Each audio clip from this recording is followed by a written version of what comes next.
tervist! Nagu öeldud, mina olen Allan Sims ja mina olen metsandusliku taustaga, seetõttu ma räägin, kuidas puud on seotud kliimauuringutega ja mille poolest just puud on hästi huvitav uurimisobjekt seoses kliimaga. Nagu siin juba eelnevalt sai mainitud, et eelnevates ettekäändest, et ilmastik on lühiajaline, aga kliima on pikaajaline, selline ilmastiku keskmine ja see tavaliselt algab sellest alates mingist 30 aastast, aga see sõltub ka natukene valdkondadest. Ja nüüd, mille poolest siis puud on huvitavad, et kui puu kasvab, siis puudel need rakud igal aastal, just igal ajahetkel sõltuvad konkreetsest ilmastikust, et milline on temperatuur, milline on sademed ja nii edasi. Aga see iga rakk, mis sinna puusse on välja kasvanud, selle suurus jääb paika. Ehk siis puusse tegelikult salvestub kliimainfo, sest puud on ikkagi meil üle 30 aastat, isegi 100 aastatest, et tegelikult see rakk, mis sinna 300 aastat tagasi sinna puusse tekkis, see on täpselt sama suur ka täna, nii nagu ta oli 300 aastat tagasi. Nii et selles suhtes annavad puud meil ka head sellist pikaajalist infot kliima osas. Nüüd, kui me räägime, et mis on just see, mis see kliimast seda mõjutab, või tähendab ilmastikust just puude kasvu, on esiteks puude endi jaoks on see puude haljus, et kas puud on suvehaljad või on igihailjad. Suvehaljastel on siis see, et ühe aasta jooksul kevadel tulevad lehed või okkad ja sügisel need langevad ja igihaljastel need püsivad mõned aastad. See on seda, et tegelikult igihaljastel saab ka see kasv alata varem, enne seda, kui suvehaljastel lehed tekivad või siis ka igihaljastel sügisel pikemalt, kui suvehaljastel on tegelikult lehed langenud. Ja see, mis siis puude kasvu mõjutab, on nii soojus, valgus kui niiskus, mis on konkreetselt ilmastiku tunnused. Ja mis nüüd puude puhul on hea analüüsimise jaoks on see, et puud püsivad metsas paigal, nad ei jookse ringi, mis tähendab seda, et puude omavaheline paiknemine, ütleme 10 aasta raames on tegelikult enam-vähem fikseeritud, muld ei muutu, nii et seega tegelikult mingi määral puud kasvavad, aga mitte nii oluliselt aasta jooksul. Et see, mis tegelikult mõneaastase kõikumisega teda mõjutab, ongi just seesama ilmastik. Ja seetõttu salvestub just kuu mõõtmetes ilmastik, konkreetse aasta ilmastik, aga see annab siis pikaajalise kliima jaoks andmeid. Ja siin on siis nüüd väike näide, näiteks, et kui meil on nüüd aastaraamatust võetud pilt, kus meil on 30 aasta keskmine on ühesugune ja nüüd konkreetsel aastal tegelikult see õhutemperatuur siin kuude kaupa, see erinevus on erinev.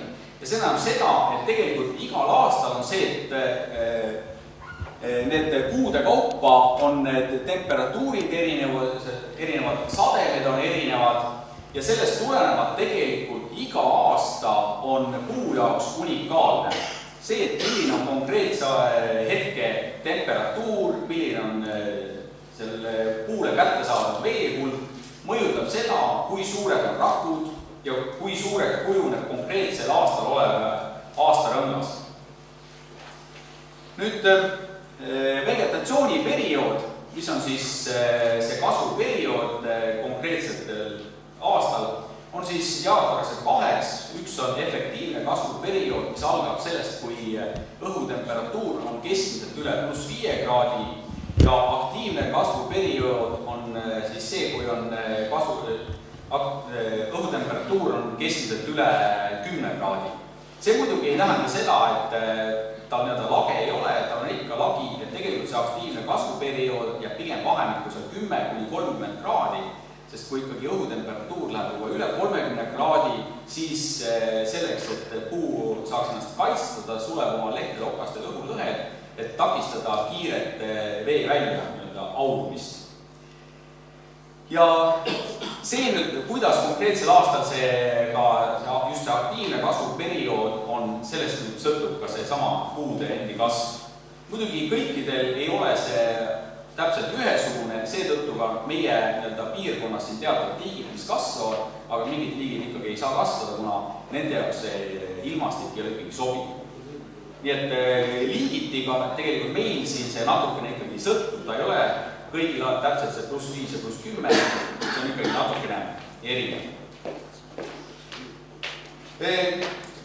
Seda ilmastiku mõju meil ka uuritakse ja on näiteks olemas Järvseljal üks selline maailma suht ainulaadne õhuniiskuse uurimise eksperiment, kus siis õhku niisutatakse erinevates siin katseringides on see õhuniiskus erinev ja siin on ka näha need erinevad katsekohad ja üks on ka siis kontrollala. Just vaadatakse, kuidas arukase ja hübriidhaaval kasvul see niiskuse erinevus mõjub.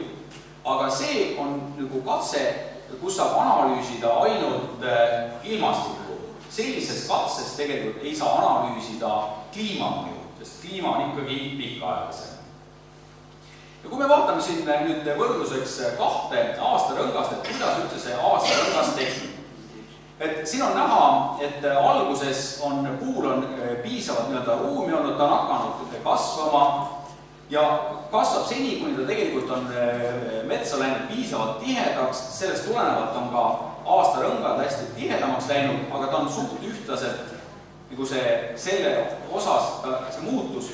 Ja nüüd on siis tehtud seal mingi harvendusraie näiteks ja sellega on läinud puul kasvuruumi rohkem ja siin on jälle tulevad aastad on suht ühtlased, ühesugused olnud, on see ka aastarõngad enam-vähem sama laiusega. Või siis teine variant on see, kus alguses on samuti palju ruumi on, see ruum on läinud järjest kitsamaks ja lõpus on see nii kitsas, et mingit sellist harvendusraiet ei ole tehtud ja lihtsalt puu aastarõngad ongi nii väiksed, kuna ta lihtsalt ei ole metsa enda seisukohast, ei ole piisavalt ruumi kasvada, aga need aastarõngad omavahel on tegelikult siin sisemine muutus on ikkagi sõltuvalt sellest ilmastikust. Muidugi, kui me võrdleme Eestit muu maailmaga, siis näiteks troopikametsades, siin on üks näide troopikametsade puust, kus tegelikult on näha, et siin ei ole mitte rõngad, vaid siin on sellised kaared. Ja siin ei ole mitte seda, et iga see kaar on nii konkreetse aasta oma, vaid et kuna troopikametsades tegelikult puudub talv, see on enam-vähem mingi aastaringine kasv, kuidas need parasti need ilmad on ja tegelikult ka ühel aastal võib tekkida mitu sellist kaart. Ja nüüd teine, mis on huvitav puuliik, on palmid, et palmid näiteks ei kasvab üldse külgsuunas, palm on selles mõttes erinev puuliik, et ta kasvab ainult kõrgusesse. Ja see ongi, et see tõtt, mis tal seal üleval on, et see kasvab ainult ülespoole ja nii palju, kui ta täpselt konkreetsel aastal, mis ta läbinud on, et see tegelikult enam suuremaks ei lähe. Jäämaks. Ja nüüd, kui me räägime, et kuidas siis seda puid siis analüüsitakse, et võetakse puult, üks selline puul südamlik juurdekasvu puuriga, milleks on siis üks toru, mis otsas on, serv on terav ja seal on keere peal, keeratakse puusse sisse, saadakse selline 5 millimeetri jämeline silinder ja seda siis mõõdetakse, tänapäevased tehnikad on natukene võimsamad kui siin mõnisada aastat tagasi, kui sellega alustati. Mõõdetakse aastarõngad täpsusega 0,01 millimeetrit ja ütleme sinne lihtsam näide sellest on see, et arvutatakse iga aasta kohta, et võetakse konkreetselt aastast lähtuvalt eelmised ja järgmised 10 aastat, arvutatakse nende keskmine ja vaadatakse, kui palju on konkreetse aasta rõnga laius erinev naaber aastatest. Ja sellest tulenevalt saadaksegi just selle konkreetse aasta mõju võrreldes naaber aastatega, sellepärast, et kasvukoha pealt mullastiku näiteks ja puistu enda seisukohast muud väga ei muutu. Ja selle tulemusena saadakse siis indeksrida. Ja see seda indeksrida tegelikult on võimalik ka päris pikaks ajada, et näiteks, et kui võetakse, langetatakse puud võetakse puursüdamik, nüüd neid aastarõngad siin analüüsitakse, saadakse mingi selline rida ja nüüd tegelikult, mida just kasutatakse, näiteks vanad puumajad, kus siis palgid on seinas, ka nendest palkidest on võimalik siis võtta sellist puursüdamikke ja sellega tegelikult panna kokku, et kus see indeksrida kattub. Sest nagu ikka, et aastad ei ole ühesugused, et tegelikult ei teki sellist mustrit, et me vajutaksime selle valesse kohta, kui meil on see kattuvus on ikkagi siin mingi paarkümmend aastat, siis saadakse tegelikult sellest kokku panna. Ja selliselt on tegelikult just nende samade vanadest majadest palkidega on järjest aetud indeksrida pikemaks. Ja muidugi üks kasutus ongi see, et sellistel vanade majade dateerimine on siis selleks, et kus seda dendrokronoloogiat kasutatakse, et kui ei ole teada, mis ajast üldse maja on pärit, siis see on üks võimalus, kuidas sellist asja kus sellist asja siis kasutatakse. Ja loomulikult sellest siis on pandud ka selliseid pikemaid aegridu kokku. Siin on üks näide, kus on, siin on siis aasta 0, et sellised, kus on sellised suuremad sajandite lõikes juba sellised suuremad kõikumised, et selliseid asju on võimalik siis ka selliste aegridadega just selle aastarõngaste laiuse järgi siis kokku panna. Teine huvitav teema on okkad, et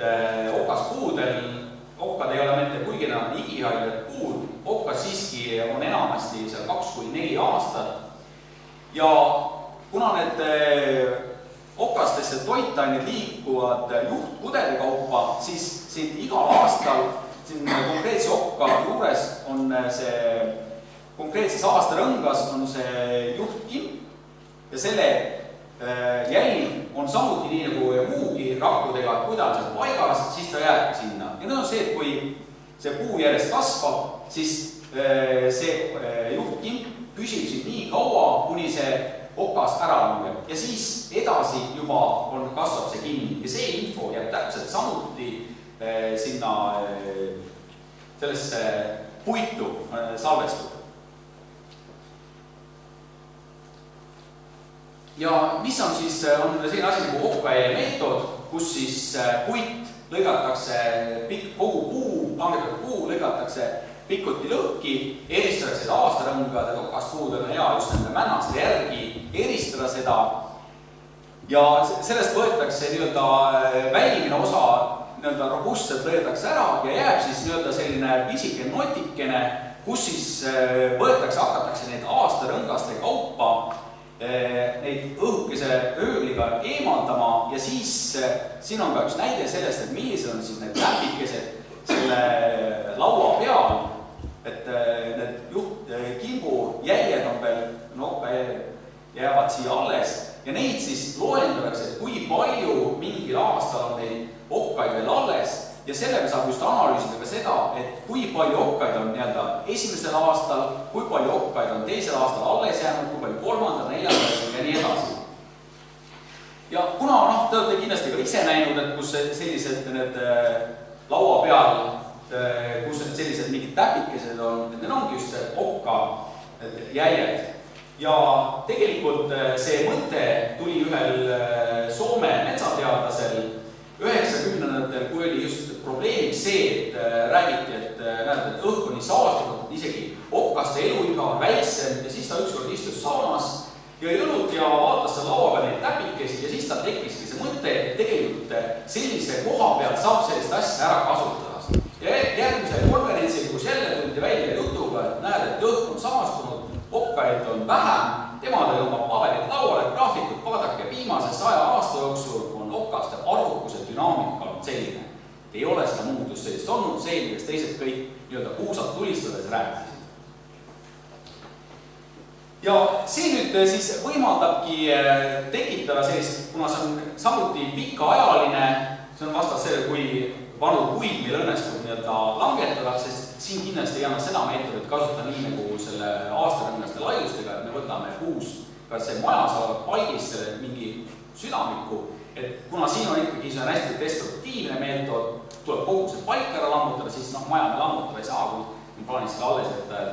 Aga et ka sellisest vanematest nottidest tegelikult on võimalik neid asju saada ja seda kõike ka seostada siis just selle konkreetse mingi 100 aastat tagasi olnud ilmastikuga. Ja siin on siis ka väike näide, kus siis on omavahel võrreldud ka, et üldse, et puu enda kõrguskasvu ja okka kadu, kus siis on esimese teise aasta okka kao protsent ja on näha ka, et tegelikult ikkagi ka selle sama aastarõnga laiuse ja okka kao vahel on konkreetsed seosed, et selles mõttes sellega on selline suurem andmestik, millele on võimalik kõike seda kliima mõjuga siis kogu selle kliimat analüüsida. Nii, aga sellega siis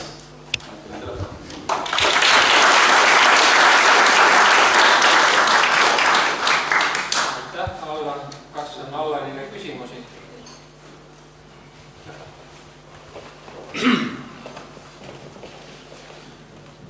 Nende puurõngastega nüüd ma ei tea suurt okkaproovist, aga on saavutatud häid tulemusi ja väga häid siis, kui puu on oma kasvu piiridel.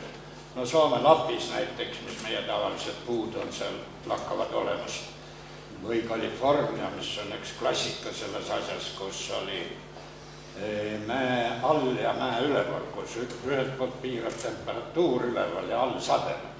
Need on olnud väga head read. Eestis minu teada ei ole väga häid tulemusi kliima rekonstrueerimiseks saadud. Võib-olla ma eksin, ma viimaseid aastaid eriti ei tea. Aga Alar Läänelaid on kõige kauem punninud sellega Eestis nüüd elavatest inimestest. Kas on mingisugune koostöö teil olemas nüüd siis ka Läänelaiuga?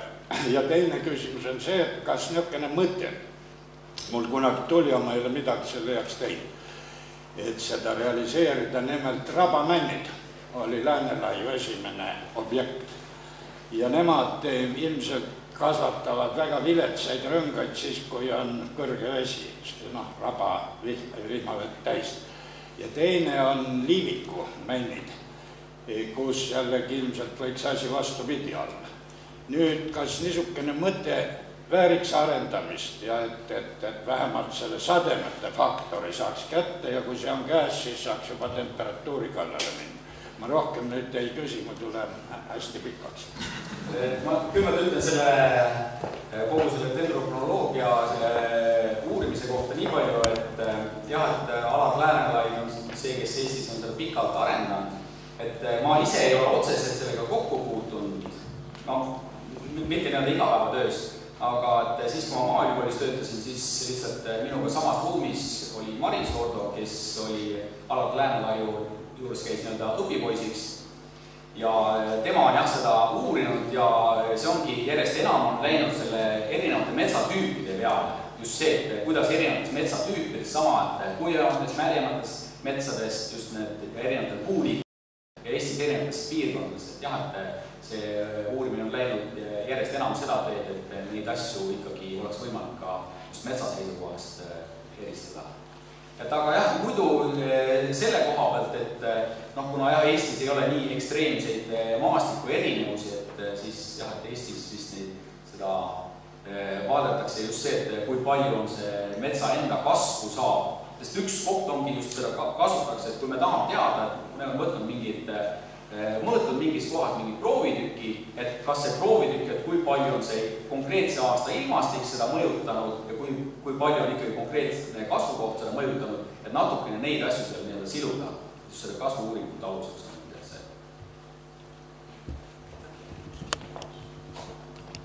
Okei, aitäh.